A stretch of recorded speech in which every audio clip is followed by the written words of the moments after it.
Olho a Olho, com Cida Campos. O programa Olho a Olho com Cida Campos desta semana recebe o advogado Dr. Rafael Ramos. Seja bem-vindo, meu parceiro, meu amigo. E aí, Cida, boa tarde, tudo bem? Como vai? Sempre um prazer poder colaborar contigo. Dr. Rafael, nós vamos bater um papo e esclarecer algumas dúvidas dos nossos internautas sobre eleições 2020. As eleições municipais. Nós vamos falar o que pode, o que não pode, e o Dr. Rafael vai nos auxiliar nestas dúvidas. O que pode nas eleições municipais para 2020, com essa pandemia principalmente? Cida, olha só, a campanha eleitoral para esse ano, ela não vai destoar tanto das últimas campanhas eleitorais, né? Ela terá um apelo muito mais online, né? Uma campanha será muito mais virtual em razão dessa nossa pandemia. Mas as limitações jurídicas para que essa campanha aconteça, ela não teve tantos reflexos em razão da pandemia. Nós teremos nas campanhas de rua, com carreatas, passeatas, panfletagem, uso de bandeiras, que a gente já está acostumado nas últimas eleições. Mas isso será um pouco mitigado conforme cada caso em cada cidade, pelos decretos municipais e estaduais, né, de aglomeração. A gente tem que tomar cuidado com isso, que vai ser disciplinado conforme está acontecendo hoje em dia, né? Toda semana a gente tem um decreto novo, tem uma disposição nova legal para tratar dessas aglomerações. Da legislação eleitoral, por enquanto, não há nenhuma vedação de realização de aglomerações nesse sentido. Isso é muito importante, essa fala, doutor Rafael, porque nós sabemos que a pandemia está aí, o Covid-19 tem nos pego aí de surpresa, e agora que nós já estamos cientes o que é necessário fazer, o que é necessário utilizar, a máscara, o álcool em gel, a aglomeração, que nós temos aí o decreto não só do prefeito municipal de Cachoeira de Itapemirim, como também do governador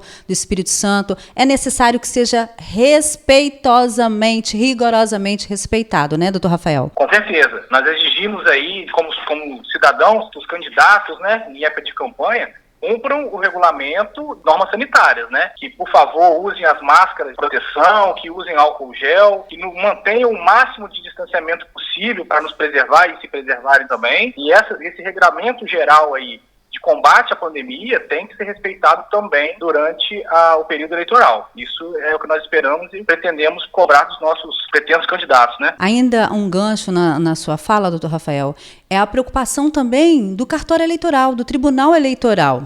Até porque eles estão também preocupados com os voluntários que vão trabalhar no dia da eleição. Então, é necessário que os políticos dê exemplo.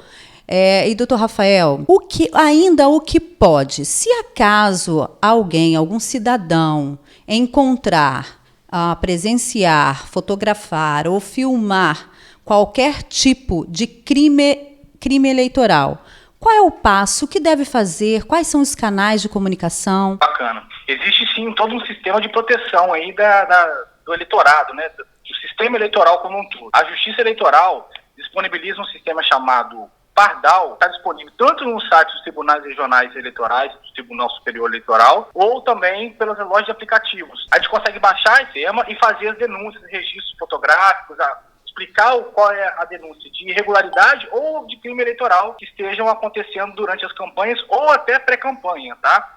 Existe sistema também para pré-campanha. Esse sistema é bem simples, ele não guarda o anonimato de maneira imediata, o denunciante tem que fazer um cadastro. Mas esse cadastro ele pode optar lá por manter em sigilo por próprio órgão da Justiça Eleitoral. Porque a Justiça Eleitoral precisa saber quem está denunciando, mas pode preservar esse dado para que não caia em domínio público ali as informações do denunciante, né? E que exista provas, né? Sim, o sistema ele exige provas, ele exige a prova da irregularidade, a prova do crime eleitoral. Você pode anexar ali imagem e relatos disso. Doutor Rafael, inaugurações, principalmente para os vereadores que foram eleitos, são vereadores hoje, ou melhor, estão vereadores hoje, os prefeitos que estão prefeitos hoje, eles podem participar de algum tipo de inauguração? Bacana essa pergunta. Olha só, a lei das eleições, né, conhecida como lei das eleições, ela proíbe, agora no período de até 3 meses que antecedem a eleição,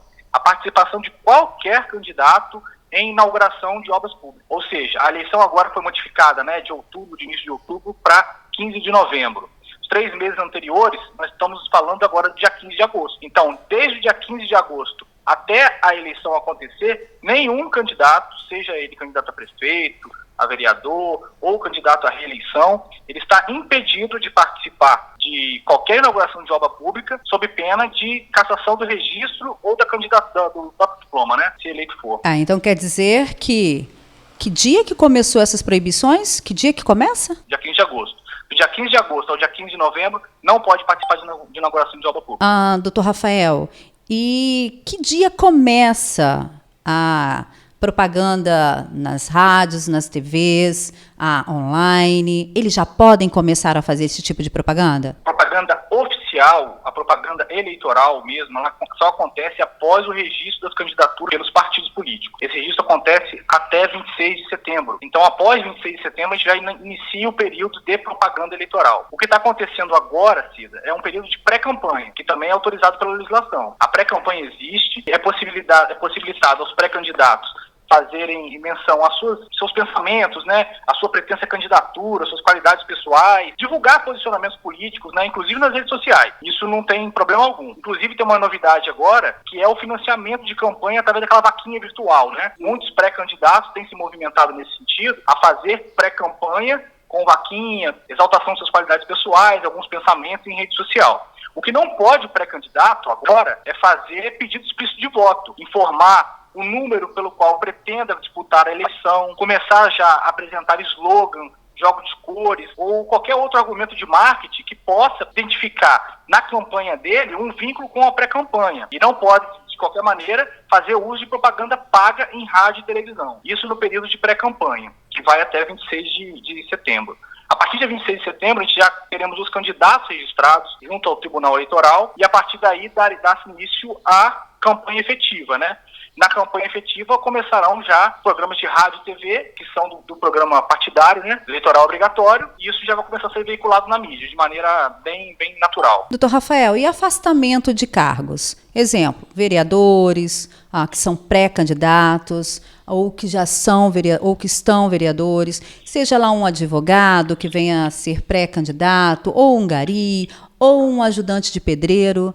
E aí, eles precisam se afastar? Talvez sim. Existem diversas possibilidades aí de desincompatibilização. O nome desse afastamento é tratado como desincompatibilização, né? E aí existe uma variação muito grande de determinadas funções, cargos para determinados pleitos, né? A gente tem que tomar de maneira mais exemplar. Por exemplo, um vereador eleito pretende a reeleição para o próprio cargo, ele não precisa se afastar ou se desincompatibilizar, porque ele está pleiteando a reeleição. O prefeito, o vice-prefeito, da mesma forma. Tentando reeleição, não há necessidade de desincompatibilização, salvo se eles pleiteassem cargo diverso, né? O vereador pleiteando um afastamento para prefeito e vice-versa, o prefeito eventualmente para vereador. E há, na legislação eleitoral, diversos prazos e requisitos de afastamento, né? Eu posso, assim, de maneira ampla, citar alguns para vocês. Por exemplo, um secretário municipal que queira se candidatar a prefeito, ele tem que se afastar da administração pública 4 meses antes da eleição. Se fosse o mesmo secretário candidato a vereador ou pré-candidato a vereador, deveria ele se afastar há 6 meses antes do pleito. Da mesma forma acontece com o diretor de agência reguladora, com algumas empresas que contratam com a administração pública com normas específicas, conselheiros tutelares. As desincompatibilizações são exigidas cada órgão conforme cada caso que a pessoa pretende pleitear. O prazo mínimo de afastamento aí que se exigiria seriam de 3 meses, que também já se iniciou agora a partir do dia 15 de agosto, né? Ou seja, todos os pretensos candidatos que querem disputar um cargo nessa eleição, que ocupam cargos públicos, já têm que estar afastados a partir de agora. Doutor Rafael, e o que não pode e que pode configurar crime eleitoral? Diversos são os crimes eleitorais, Cida. A gente tem, assim, na legislação um vasto arcabouço de tipos penais, mas alguns são muito comuns, né, que a gente acaba vendo isso no nosso dia a dia, que a gente pode exemplificar também. A compra de votos é um crime eleitoral muito clássico, né, muito claro. As pessoas prometem ou entregam algum tipo de vantagem em troca do voto do eleitor. É um tipo de crime eleitoral. A boca de urna, né, aquelas pessoas que ficam ali fazendo panfletagem em cima da hora, um arrebanhamento ali, um arrebatamento de eleitores a determinado candidato, é considerado também boca de urna. Aquele derramamento de santinhos, de folders de candidatos que a gente vê na noite anterior da eleição, para o dia da eleição, conspurcam todo o nosso chão, né? Que a gente vê diversos candidatos espalhados por ali, aquilo também é considerado um crime eleitoral. O uso da máquina pública em benefício do candidato, né, é um crime eleitoral. São diversos, o Cida, que a gente pode enumerar aqui, mas os mais comuns que a gente conhece são esses. Além de tudo mais de coação, ameaça, divulgação de fatos verídicos e ofensivos a outro candidato, isso tudo configura crime eleitoral passível de punição, inclusive com prisão. Doutor Rafael, se acaso um cidadão ele chegou em casa e de repente encontrou uma faixa ou um banner ou uma foto grande colada na sua parede, no seu muro, no seu portão, sem autorização, isso configura crime eleitoral? Crime eleitoral não, configuraria uma irregularidade, né? Porque não poderia o candidato, sem autorização do titular do imóvel, lançar algum tipo de inscrição, lançar algum tipo de faixa ou adesivação sem a permissão deste. Seria passível, de maneira inicial, de uma multa, né? Por propaganda irregular, que iniciaria em torno de R$5 mil essa multa. Aí o cidadão pode fazer a denúncia através do sistema que nós dissemos, né? O sistema Pardal, da Justiça Eleitoral, com o registro da foto, a narrativa dos seus fatos. Isso será investigado pelo Ministério Público Eleitoral e, eventualmente, com procedência de denúncia em face do candidato. Doutor Rafael, se acaso eu não votei no primeiro turno, mas eu quero votar no segundo, se acaso houver em minha cidade ou meu estado, eu posso? Pode sim. As eleições são autônomas, né? A gente sabe que a eleição de primeiro e segundo turno elas só acontece em cidades que com mais de 200 mil eleitores. Não é o caso aqui do nosso município de Cachoeiro, mas em outras cidades aqui do nosso estado isso acontecerá. E essa votação, elas são distintas. A primeiro turno é uma eleição, o segundo turno é outra eleição. Então, se eventualmente eu faltar a minha votação no primeiro turno, eu tenho o dever de justificar a minha ausência, estou ainda apto a votar no segundo turno sem nenhum problema. Doutor Rafael, o que mudou agora com essa pandemia, com Covid-19, nas eleições para 2020? Basicamente, logo de início, foram os prazos eleitorais, né? Houve toda uma postergação desses prazos, porque a eleição inicialmente estava marcada primeiro turno para o dia 8 de outubro, teve que ser postergado para o dia 15 de novembro. Então, também houve um deslocamento dos prazos legais nessa mesma proporção. Foram avançados. Para a eleição em si, o que houve de diferenciação para o dia da eleição foi a questão da não utilização do cadastro biométrico, né? Que nós ficamos, às vezes, nas filas ali esperando para cadastrar. Infelizmente, em razão da pandemia, para evitar de ter contato, troca de contato entre os eleitores pela urna e pelo sistema biométrico, e até para não demorar mais tempo o sistema de votação como um todo, porque o sistema biométrico ele demanda mais tempo, o TSE decidiu por afastar e não aplicar o cadastro biométrico, a leitura biométrica no voto dessas eleições municipais em 2020. Há ainda uma discussão no TSE, que está para ser decidida por esses dias, que seria o elastecimento do horário de votação. Ainda não há uma posição concreta, mas discute-se ampliação de 8 às 17, 19, em um período que possibilite uma não aglomeração, né? Em um maior período de tempo, as pessoas, os eleitores, podem comparecer sem que tenham a dificuldade de aglomeração. Se o candidato, se ele não respeitar a lei eleitoral, o que acontece com ele? A gente tem que entender primeiro qual seria o desrespeito que ele tem. Então, a gente tem algumas situações aqui, né? Por exemplo, nós estamos agora em fase de pré-campanha. Se o eventual candidato começar de maneira deliberada, pedir voto, oferecer algum tipo de vantagem, de plano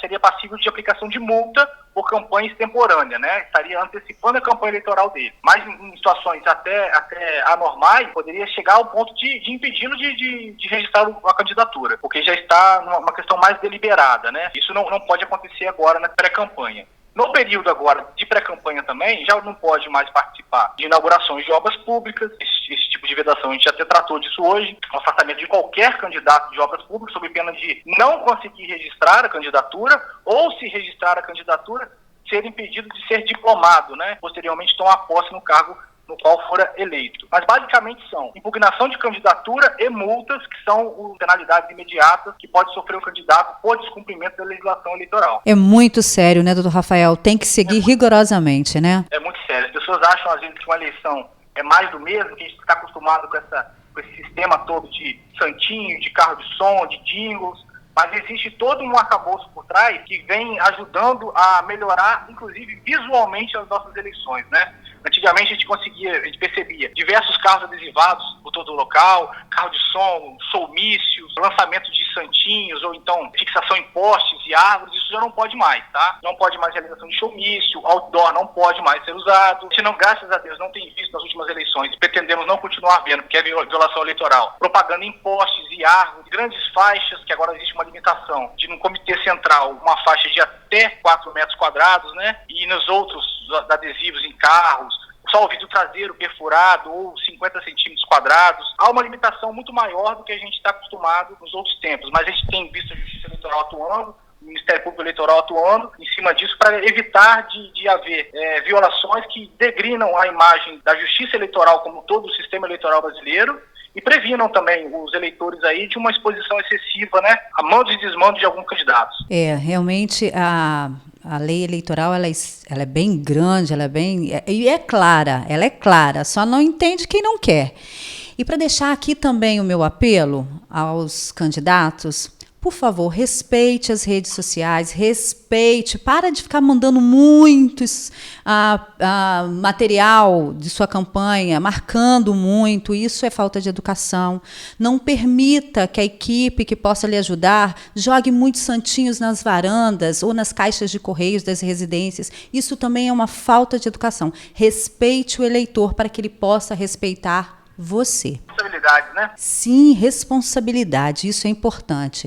Dr. Rafael, muito obrigada a sua participação aqui no programa. Tenhamos outros bate-papos, se Deus quiser, esclarecendo os nossos queridos internautas. Cida, espero ter ajudado, estou à sua disposição. Muito obrigado, tá? Um grande abraço. O programa Olho a Olho com Cida Campos desta semana fica por aqui. Até semana que vem. Tchau. Olho a Olho com Cida Campos.